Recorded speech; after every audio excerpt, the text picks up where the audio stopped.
Welcome back to Rally Slide. I'm Gal, I'm the manager of this channel, and today we'll do a different kind of video. As probably most of you know, this week the last ever episode of the Grand Tour will be released, which will mark the end of the partnership of Richard Hammond, James May and Jeremy Clarkson on TV in a combined car show of Emerald V.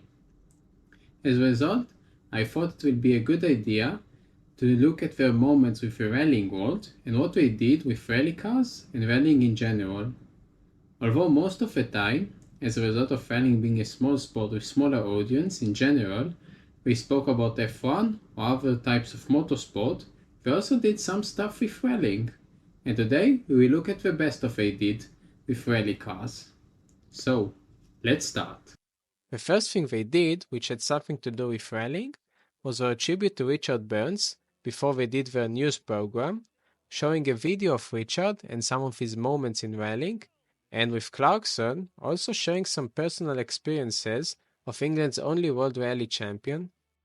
Richard did appear on the show once before, a few years before his death, and before the format of Clarkson Hammond and May in Top Gear, Richard did appear once on one of Jeremy Clarkson's shows, and Clarkson was in the passenger seat of Richard's rally car when Richard frightened Clarkson to death, as you can see in this video. Is this really necessary?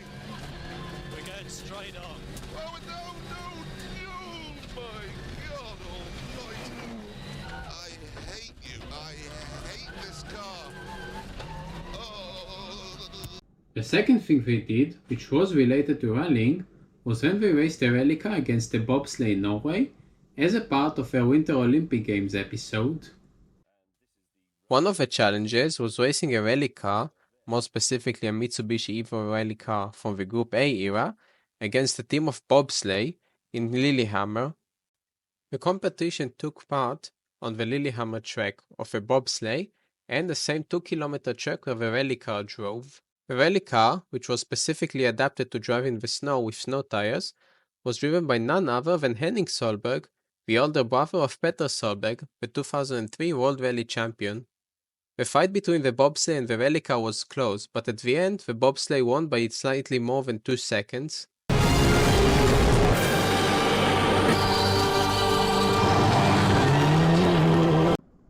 In the next few years, Top Gear wouldn't do much that has to do with rallying. But this will all change when Mini will announce that it will be returning to the WRC in 2011.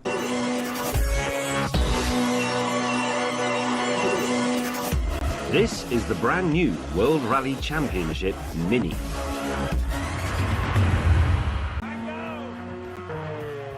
In fact, I got a bit carried away with the gearbox.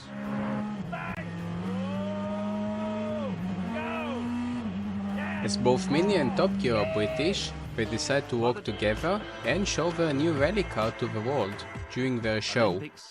And the race was returned. This time, instead of a bobsleigh team, it was Amy Williams on her Skeleton in the race at Lillehammer.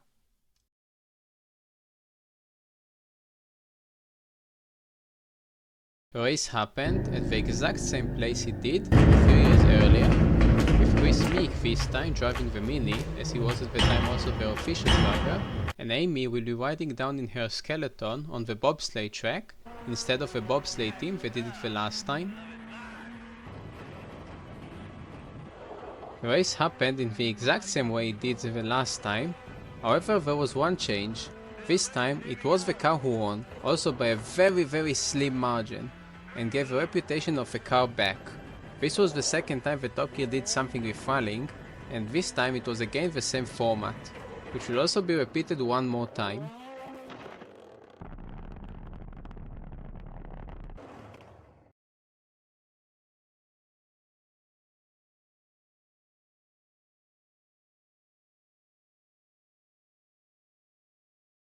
The last time they will do one of those challenges will be this time on a different venue, on gravel, and with a different kind of challenge, a flying man.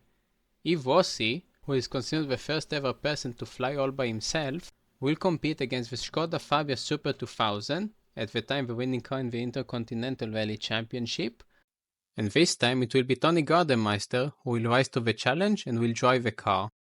Both the car and Eve will do a course of 13 kilometers, but while the car will do everything on the ground, Eve will do it in the air, which means that during his flight he will be much quicker, but the time that he will have to take off and land means he will lose a lot of time. The race, which this time took place as we said to gravel, showed how brutal rally driving can be, as we saw Richard Hammond being absolutely frightened.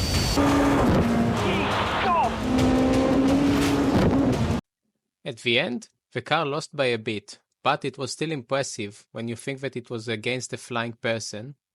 This will be the last time Top Gear will do any of those races, as the next thing they will do will be more documentary rather than races. Great job! Thanks from the guiding. Yeah, I was there for you. Yeah, thank you.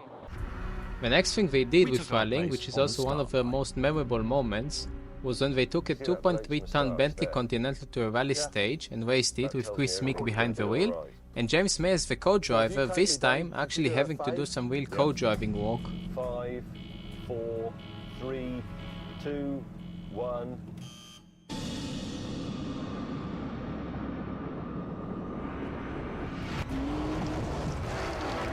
We're off.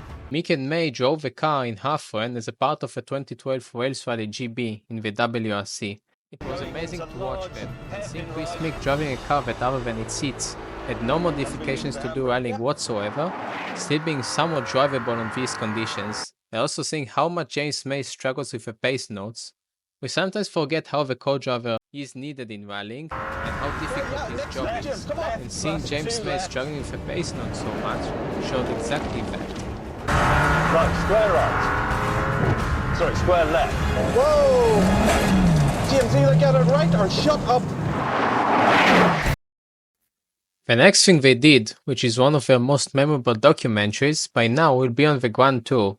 It wasn't Clarkson reviewed the rivalry of Audi versus Lancia. In his own way, he managed to show brilliantly the difference in approach between the Germans and the Italians, and how the Italians were flamboyant and trying to find every hole in the book, and how the Germans managed to do everything according to the regulations to their best. Clarkson showed in this episode, and especially in this documentary, that despite him being a fan of F1, he also has a lot of knowledge regarding rallying, and especially the Group B era, where this episode takes part in.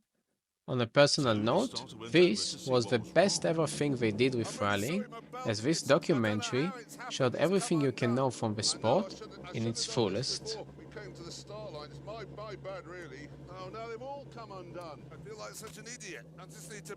By the time the problem had been solved, the dust... The second to last thing they had to do with rallying was actually their special Scandi flick, which concentrated entirely on rally cars, with James May driving a Mitsubishi Evo, Richard Hammond driving a Subaru Impreza, and Jeremy Clarkson driving an Audi RS4, although the last one has a bit less to do with rallying.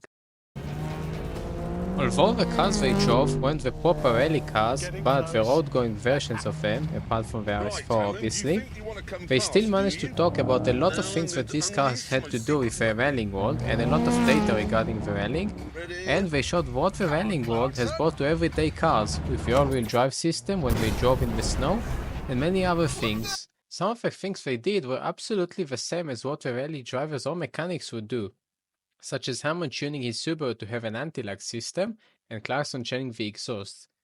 These are the things that you normally do when you switch your road car on normal levels to a rally car, and it was an episode that simply felt it was directed at rally fans, and for me, that was one of the greatest episodes ever, again, as a rally fan. Their last episode, which was related to rallying, albeit rally ride this time, was the Grand Tour Sand Job, which is actually their last episode today, before the final episode will be released this Friday. In the special, the three guys drive cars that were specifically tuned for rally raids and show them as a cheaper alternative to some road-going rally raid cars like the Lamborghini Huracan Sterato, the Porsche 911 Dakar, and the Morgan CXT, which are currently on the market for very, very high prices. In the special, they drove their cars from Mauritania to Dakar in Senegal as a part of what used to be the Paris-Dakar Rally in the past, and did the route. And while it was more of a road trip than a tribute to the original Paris-Dakar Rally, it still was a great tribute to it when they drove in some of the parts that obviously used to be a part of the original course, and showed how difficult some of the dudes and some of the parts were originally, when it was still in Africa and not in South America and Saudi Arabia.